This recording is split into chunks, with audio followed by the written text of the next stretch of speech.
안녕하십니까. 네, 지난 시간까지는 이제 상속에 관련된 용어에 대해서 좀 어떻게 살펴봤다면, 오늘부터 말씀드릴 내용은 실질적으로 상속세를 어떤 식으로 얼마만큼 산출되는지에 대해서 한번 살펴볼 건데요.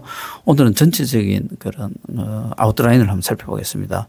이게 좀 딱딱할 수도 있는데요. 너무 어렵게 생각하지 마시고 우리 연말정산 거의 같습니다. 어떻게 보면요. 그런 개념을 가지고 한번 들어봐 주시면 되겠습니다. 네, 상속세 계산 개념 잡기로 해서 1단계부터 5단계까지 제가 임의로 간단하게 만들어 봤습니다. 한번 프로세스를 쭉 따라오다 보면 이런 식으로 계산되는구나 하는 걸 알 수 있을 거고요. 자, 1단계는 뭐냐? 돌아가신 분, 총 상속 재산 가액을 구하는 건데요. 즉 돌아가신 분의 가지고 있는 모든 재산을 이제 평가하는 단계가 되겠죠. 자, 그러면 이제 그 재산 중 2단계에서는 과세 과액을 구하는데, 우리가 연말정산을 할 때도 비과세 재산 이런 것들은 비과세로 받아야 될 이런 돈 빼듯이 여기 상속에서도 비과세 재산 등 지정해 놓은 것들이 있습니다. 이런 것들에 대해서는 쭉 빼고 또 추가해야 될 것들을 이제 더해서 과세할 과액을 구하고요. 자, 3단계는 이제 우리 공제가 많잖아요. 연말정산에서도 무슨 공제 있듯이 이 상속에서는 공제가 정말로 많습니다. 각종 공제를 다 차감하고 빼주고 나면 이제 과세 표준이 나옵니다. 자, 이게 3단계고요. 자, 과세 표준이 나오면 이제 다 끝났죠. 과세 표준이 산출세액만 구하면 되는데 그 세액을 거의 세율을 그냥 10%에서 50%까지잖아요. 금액에 따라서 그걸 이제 누진 식으로 계산하면 산출세액이 나옵니다. 그다음에 이제 여기서 또 세액 공제해야 될 부분이 조금 있거든요. 그런 거 세액 공제하고 또 불성실하게 신고를 했다든지 하면 좀 더 추가하고 이런 것들이 있습니다. 그렇게 해서 최종적으로 납부할 세액을 뽑습니다. 자, 이렇게 보면 아주 심플하죠. 네. 자, 각 단계별로 뒷장에서 조금씩 더 설명을 보강해 드리겠습니다. 자, 1단계에서 총상속 재산 가액을 구할 때, 즉 사망자의 모든 재산, 부동산, 금융, 신탁, 정여, 사실 10년간 정여했는 것들이죠. 상속자 기준으로는 10년, 또 비상속인 기준으로 5년간 거슬러 올라가서 모든 재산을 산출합니다. 은닉재산도 찾아내고요. 자, 그랬을 때에 국세청에서 간주재산으로 보는 게 있습니다. 보험금이라든지 퇴직금, 신탁재산 이런 것들은 아예 무조건 상속재산으로 본다라는 뜻이고요. 두 번째는 추정재산. 이게 이제 주의를 해야 될 부분입니다. 이제 이 부분에 대해서 다시 또 말씀드릴 시간이 있겠습니다만, 추정재산은 설명하지 못하는 애매한 돈들입니다. 돌아가신 날 기준으로 1년 동안에 2억, 2년 기준으로 거슬러서 5억이 초과하는 금액들이 있을 때는 추정재산, 즉 설명하지 못하는 돈입니다. 이게 용도가 명확하면 이게 상속인지 상속재산 아닌지가 명확할 건데, 이런 부분이 애매하게 되어 있을 때 설명을 못하는 돈이 있을 수 있잖아요. 그런 돈에 대해서 추정재산으로 봅니다. 그래서 그런데 이제 간주재산 중에서도 공적연금이나 산재, 근로 기준 등에 의한 유족, 순직 이런 거에 관련된 재산은 간주재산으로 보지 않겠다. 그리고 이제 추정재산에서도 추정재산이 이제 이런 기준을 넘었었을 때 용도 불분명한 금액의 20%까지 최대 2억까지 빼주고 나머지를 간주재산, 즉 추정재산 해서 총재산 가액에 넣겠다 이런 뜻입니다. 자, 2단계에서는 이제 재산이 다 파악되어 있으니까 실제로 이제 과세 가액할 비과세 부분을 좀 빼줘야 되겠죠. 그래서 총재산에서 비과세를 해야 될, 즉 가감해야 될 걸 가감해서 이제 과세 가액을 산출합니다. 비과세 재산으로서는 전사자에 관련된 재산이라든지 공공단체에 어떤 정한 재산이라든지 또 제사에 관련된 재산도 이제 비과세 재산으로 봅니다. 기타 사회 통념적으로 인정되는 구호품이라든지 이런 것들을 했을 때는 비과세 자산으로서 공제를 해줍니다. 그런데 그 다음에 이제 상속 재산에 다시 이제 플러스 시켜야 될 게 있는데, 아까 10년간 사전 정려했던 게 있으면 그걸 다 다시 더합니다. 더하기 때문에 이기 때문에 이제 좀 주의를 해야 된다는 거죠. 그래서 특례 증여분은 지금 설명드리기엔 너무 많고 다음 다른 기회에서 제가 설명드릴 겁니다. 이런 중소기업 운영하시는 분들은 특례 증여분에 대한 것들이 상당히 중요하니까 별도로 말씀드릴 거고요.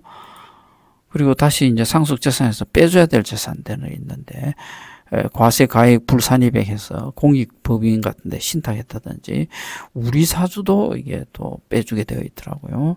그 다음에 이제 채무액은 당연히 빼줘야 되겠죠. 이 돌아가신 분의 빚 같은 것들은 빼야지 이제 어차피 갚아야 될 돈이니까 상속재산에서 그런 걸 빼주고 공과금 장례비 등도 빼줍니다. 네. 그래서 사전증여 적용 기준은 아까 상속일 때 10년, 비상속일 때는 5년간 거슬러 올라가서 그 재산을 다 파악해서 상속 계산할 때 다시 넣기 때문에 전체 재산에 대해서 증여했던 재산까지 다시 들어오기 때문에 전체 금액이 커지잖아요. 그렇기 때문에 이제 세율이 높아지는 거죠. 그래서 사전증여도 상당히 조심해야 된다는 거죠. 자, 3단계는 이제 그렇게 해서 비과세 부분들하고 과세 가액 뭐 더하고 뺄 거 했으면 이제 과세 표준이 나오잖아요. 과세 표준을 이제 뽑기 위해서는 이제 공제를 합니다. 과세를 세금률을 대해서 세금을 뽑기 전에 공제 엄청 많죠. 우리가 연말정산해도 뭐 무슨 공제 있듯이 여기서도 공제가 있습니다. 공제 종류가 워낙 많은데요. 간단하게 제목만 먼저 보겠습니다. 기초공제 2억, 또 개별 인적 공제나 이거는 이제 1번 같은 경우 이거가 5억이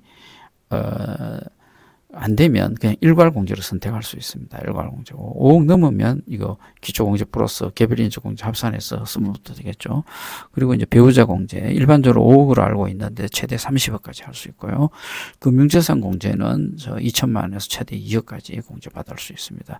부동산 자산보다 금융자산은 완전히 그대로 현금 그대로 노출되잖아요. 그래서 이런 부분에 대해서는 이제 공제를 좀 해준다는 뜻이고 금융재산 공제해서 상속세 내라는 의미도 또 담겨 있습니다. 어떻게 보면요. 그 다음에 동부주택 공제 최대 6억까지 되는데 상당히 까다롭습니다. 기타 그 기간 동안에 제 손실이 있었다면 그것도 공제해 주고요. 이제 중소기업들 관련해서 가업상속 공제 이거는 600억까지 됩니다. 또 영농상속 공제도 30억까지 되고요. 별도의 시간으로 제가 설명드리는 시간을 가지겠습니다. 일단 이런 다양한 공제가 있다. 보통 사람은 1번 정도에서 끝나죠. 1번, 2번 정도에서요. 네, 그 외에 뭐 감정평가료, 뭐 재산평가를 하기 위해서 감정을 했다면 감정평가로도 500만원에서 1천만원까지 과세 표준에서 이제 구할 때 공제를 해줍니다. 자, 별도 요거는 제가 다시 따로 로딩할 거고요. 이제 그다음 4단계는 이제 산출세액을 구하면 되겠죠. 이제 과세 그 표준이 나왔으니까 거기에다가 상속세율만 곱하면 상속세가 나옵니다. 세율은 그 금액에 따라서 보시는 것처럼 1억 원이 할 때 10%, 5억 원도 20%, 이래가 30억 초과하면 50%입니다. 그래서 누진공제 개념으로 쭉 계산된다는 뜻이고요. 그래서 산출세액 그대로 다 내는 게 아니라 세액공제라고 있습니다. 연말정산에 또 세액공제가 있죠. 그렇듯이 실제 납부할 세액을 구해야 되는데 세액공제 할 게 있으면 세액공제 해주고 또 뭐 가산세가 있습니다. 예를 들어서 보시면 또 세대 생략 할증 예를 들어서 뭐 할아버지가 자기 자식을 떠나서 손자인데 바로 뭐 정려를 했다든지 했을 때는 세대 생략 할증에 대해서 30% 또 어떤 조건이 되면 40%까지 해서 세대 생략 할증을 세액에다가 할 수 있고요. 그 다음에 이제 징수유예 또 문화보호지가 이제 미술, 박물, 천연기념물 뭐 이런 것들 때는 또 그런 거에 해당하는 재산은 다시 빼줍니다. 징수유예를 시킨다는 뜻이고요. 세액공제는 기납입 증여세를 10년간 거슬러서 아까 앞에서 증여세를 정유재산을 다 더했잖아요. 근데 실제 그 당시에 정유재산에 대해서 정유세를 냈다면 그 정유세를 다시 빼줍니다. 여기서. 네. 그리고 외국에서 납부한 세액이 있다면 이것도 빼주고 또 성실하게 신고했다면 3% 신고세에서 감해줍니다. 자, 그런데 대부분 정유세 이런 거 신고 잘 안 하고 넘어가는 경우도 많잖아요. 정리할 때는 잘 넘어갔는데 나중에 상속할 때 이제 뽀록 나는 경우가 있죠. 이럴 때 이제 가산세들이 붙습니다. 부신고, 신고 안 했는 불성실이 20%고요. 만약에 부정의 의미가 있다면 40%까지 올라갑니다. 이게 국제적인 으로 놀았다면 60%까지고요. 또 과소신고할 수도 있잖아요. 좀 작게 의도적으로 그랬더니 10%또 추가되고, 부정이 있으면 위에 똑같이 이렇게 되고요. 납부지연 또 날짜별로 계산해서 가산세가 또 붙습니다.